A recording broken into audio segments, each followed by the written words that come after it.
Hi, I'm Justice Parrott. I'm here to talk to you a little bit about the individual readiness model. This model is composed of three domains. It's the professional domain, the vocational domain, and the social-emotional domain. And we contend that if you fulfill all three domains, think of it as a three-legged stool, you'll be balanced and you'll have individual readiness. The professional domain is what you do for a living, whether you're a nurse, a doctor, a corpsman, your job, the main thing that makes you money. It's what you're paid for. It's what most people's main billet or role is. The vocational domain is what you're called to do. Vocare is from the Italian to be called. And so if you think about it, most of us, our vocational domain is the military or to work in the outdoors. If you think about it, to do those things, you can have your regular role, be a nurse, doctor, corpsman, or whatever, but then you do the vocational stuff, which is the stuff that's required so you can work in the outdoors or work for the military. Physical fitness tests or physical fitness abilities, certain shots if you do international work. Those kinds of things go to your vocational or your vocational domain. And the third thing is social emotional readiness. This is the thing that's really been hard to define for many years, but basically it's, are you ready to do the job you said you can do? It involves mentorship, having people who can guide you and lead you, and those that you can lead and guide. It also has to do with the ability to do the job, and that's most accomplished by immersive training or simulation. You know, there's four types of that. There's virtual simulation, where you sit in front of a computer. There's task management, where you do individual tasks that make up a whole. There's standardized patience. That's another way to do it, where we practice. We put people in moulage and dress them up, or put them in various places and try to vacuum. And then lastly, there's total immersive or full simulation, hi-fi simulation for some people. Those three domains, when fulfilled, help lead to your individual readiness. Now, people often ask me how I apply the individual readiness model.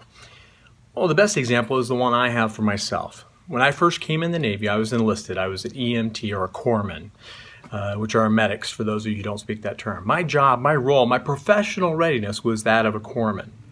My vocational readiness was all the other stuff that go with being in the military. I had to do a physical fitness test, get tested every year physically, make sure I meet the rank milestones, the things that make me a military member, a good military member, and it had to be able to be deployable, worldwide deployable.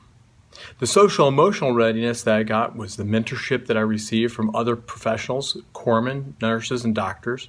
It's also the immersive training that I had when we would dress up in our uniforms, go out in the field and practice with fake patients and real patients over and over and over, so those who got an understanding of how to work in small teams in weird environments. Those are all three things that I filled up to make my individual readiness pertinent and to make it so that I was ready to go when it came time for me to deploy. Now, I stayed in the military, and I was lucky that I had someone help pay for nursing school, so I became a nurse. My role changed. I now became an RN, right? I had a bachelor's of nursing, I passed the NCLEX, and I was an RN. My vocational readiness also changed a little bit because there were different sets of parameters that had to be put on me to be an officer, still in the military, and so that developed as well. And then the social emotional readiness that went with that was how I found new mentors. And I mentored other people. I went off to nurse anesthesia school. Again, my role changed. And before I went, I sought out experiences where I could shadow other people. I found mentors of this job that I was looking for. I followed nurse anesthetists in the OR to make sure that I liked what they did, that I fit, that I would be able to do that job. I also practiced. I practiced in simulation labs, and I had the anesthesia providers who were my mentors teach me how to do intubations, teach me how to do epidurals and spinal anesthetics.